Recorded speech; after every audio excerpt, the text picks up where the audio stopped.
Hey there, everybody. Chief Meteorologist Jason Boyer here in Asheville, North Carolina. If you're watching from somewhere else, we do have a major winter storm still expected to hit our region starting Saturday and ending late day Sunday into Monday. And we have weather warned days because of that. Saturday, Sunday into Monday, there will be carryover effects from whatever falls and accumulates as either snow or ice. That will go at least into Monday. This is going to be a major winter storm for many. We got damaging to possibly crippling ice expected in areas, parts of the North Carolina, South Carolina region. So that is going to be a big concern. Winter storm impacts at this point, with the data we're seeing, we think it's going to be a high impact from freezing rain and a moderate impact from sleet, a lower impact from snow, that's right, I'll explain why, and a high impact for power outage possibilities, maybe scattered to numerous, even widespread, and travel difficulties, obviously, too. Whenever you get freezing rain, it's just really impossible to scrape it off the roads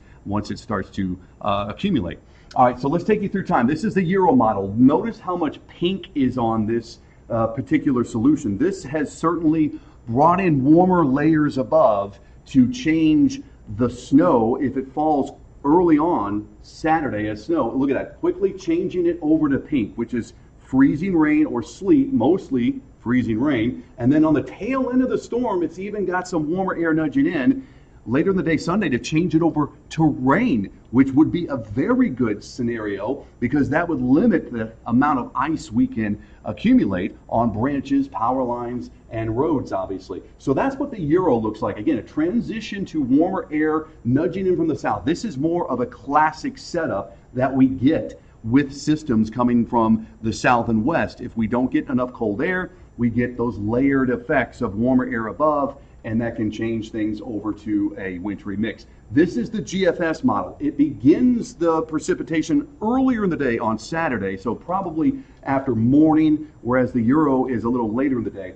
And notice it has more blue. Let's go back. There's Saturday, very early morning. There it is by 10, 11 o'clock in the morning, some snow west. Look at all that blue. That is snow, and then it transitions over to more of the sleet and freezing rain and keeps that going through much of the day Sunday, but also has that warm nose changing things over to rain.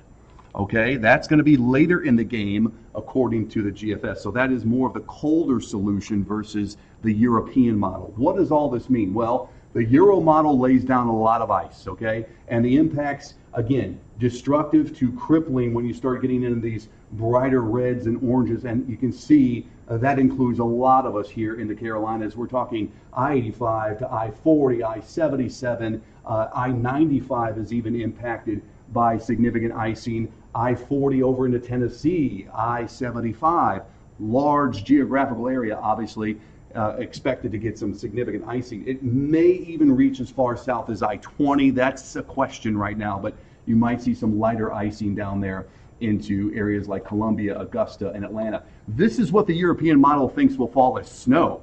Okay, very little, obviously. So I-40 north, snow, but this is a coating to an inch in light blue. That's very limited.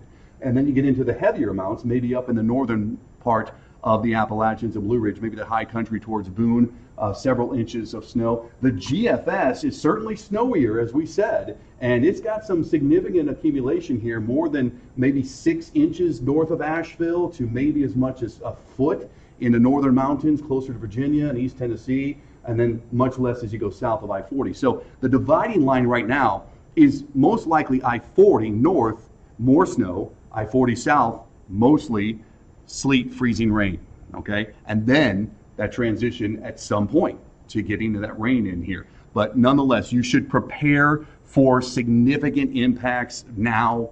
Don't wait. You got some dry weather now. Get out there, prepare your cars, check all the fluids, check your tires, check your wipers, make sure the fluids are filled. Make sure you have an emergency kit. You have a shovel, you have salt, kitty litter for traction, you have a way to communicate with people. Get all your cell phones and electronic devices charged up in case you lose power, all right? Because if the ice becomes too heavy, it will bring branches and possibly trees down, and that would knock out power. And the power could be out for an extended period in some cases, all right? So that's what we are looking at. We want you to be aware and prepared. That's why we issue the weather warn days. And so stay with us. We will have more details throughout this evening and, of course, into tomorrow and beyond.